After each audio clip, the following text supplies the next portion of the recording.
जब सब कुछ मायके से ही लाना है तो काम भी मायके वालों का ही कर लूँगी। फटाफट रसोई का काम निपटाकर संध्या अपने कमरे में दौड़ी चली आई।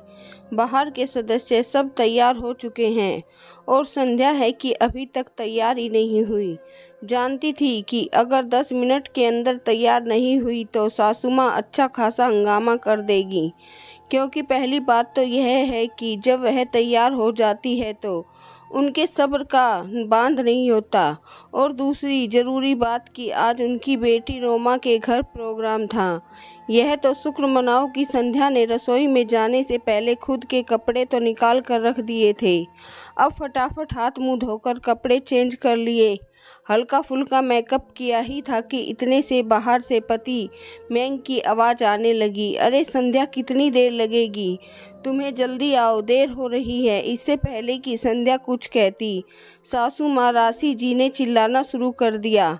अभी खुद के मायके काम होता तो फटाफट तैयार हो जाती, लेकिन यहाँ तो प्रोग्राम मेरी बेटी के घर पर है, तो बस लेट करने में लगी हुई है।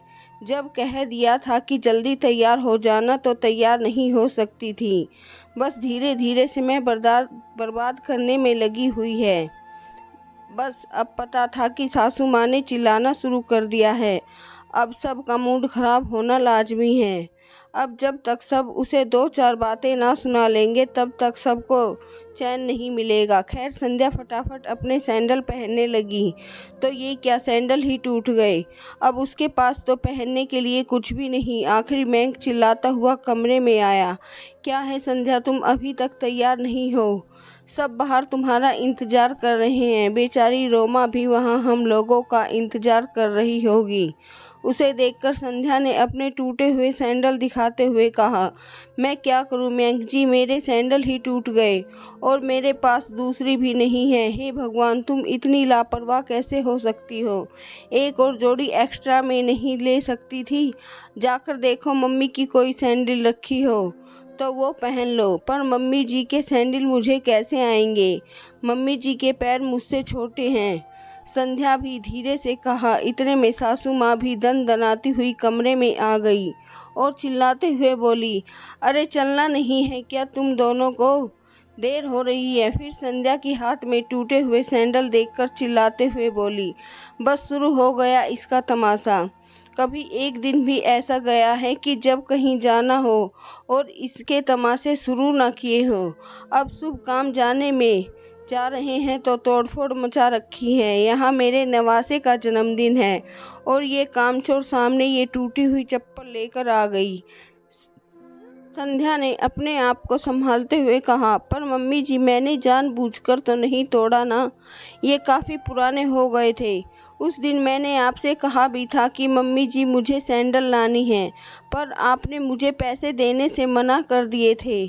बेटे के सामने अपनी पोल खोलती देखकर सासू माँ संध्या पर चिल्लाते हुए बोली, हाँ तो पैसे क्या पेड़ पर उगते हैं? तेरे मायके गई थी तब ले आती ना वहाँ से। क्या इतना सा तेरे मायके वालों का नहीं दिखता? और न मैं तो तुझे लेकर जा ही रही थी ना बाजार, लेकिन पर तेरे काम ही पूरे नहीं हो तो मैं क्या कर सकती हूँ? जिसको नाटक करना हो तो कहीं भी कुछ भी नाटक कर लेता है। मैंग ने बात संभालते हुए कहा, पर अब क्या करें मम्मी? एक काम करते हैं, रास्ते में से नए सैंडल दिला देंगे।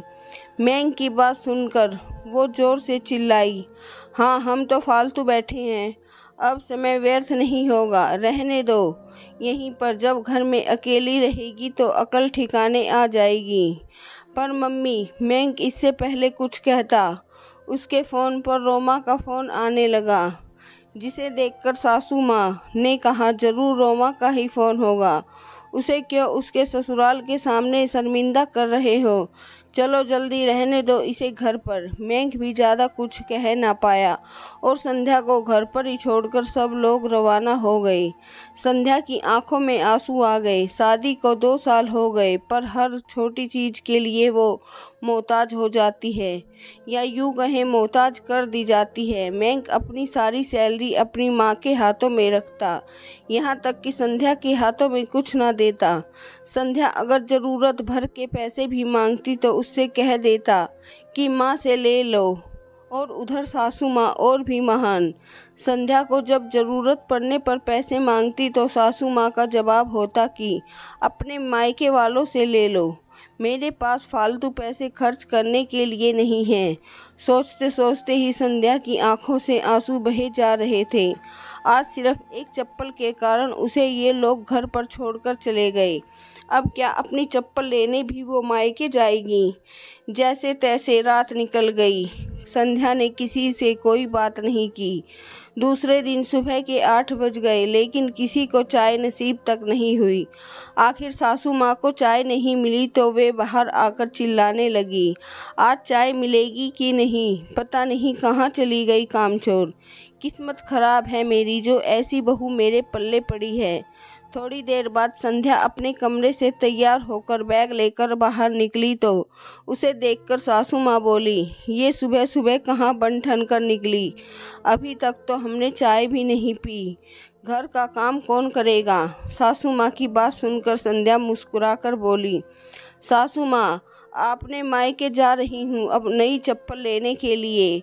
उनकी बात सुनकर सासू माँ तमतमाते हुए बोली, जहाँ जाना है वहाँ जा, पर पहले घर का काम करके जा, चाय नाश्ता तैयार करके जा। ऐसा है सासू माँ कि जब तक सब कुछ मेरे मायके वालों से ही लेना है तो काम भी मैं मायके वालों का ही करूँगी ना। अब आप लोगों की तो औकात नहीं है तो चप्पल खरीदने की, उन्हीं के पास जाना पड़ेगा। आपका घर है, आप लोग कीजिए अपने घर का काम।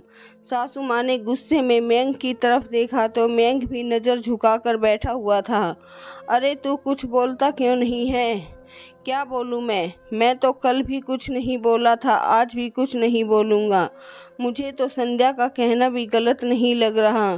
मेंग ने कहा तो सासू माँ उसे डांटते हुए बोली, तो तुझे तेरी माँ ही गलत लग रही है? नहीं माँ, आप भी गलत नहीं हैं, गलत तो मैं हूँ। मैं ये भूल गया था कि मैं शादीशुदा हूँ। मेरी पत्नी को भी खर्चों के लिए पैसों की ज़रूरत पड़ती होगी तो कुछ खर्चा उसके हाथ में भी मुझे देना चाहिए था और मैं नालायक सारी सैलरी आपके हाथ में लाकर देता था। पर अब नहीं, अब मैं सारी सैलरी आपके हाथ में देने की जगह कुछ खर्चा संध्या के हाथ में ज़रूर दूंगा ताकि उसे कोई भी सामान खरीदने के लिए मायके का मुंह देखना ना पड़े। आखिर बेटे को बहू का पक्ष बोलते देखकर सासू माँ से कुछ कहते हुए ना बना। वहीं उस दिन बैंक में छुट्टी लेकर संध्या को उसकी ज़रूरत की चीज़ों की शॉपिंग करवाई।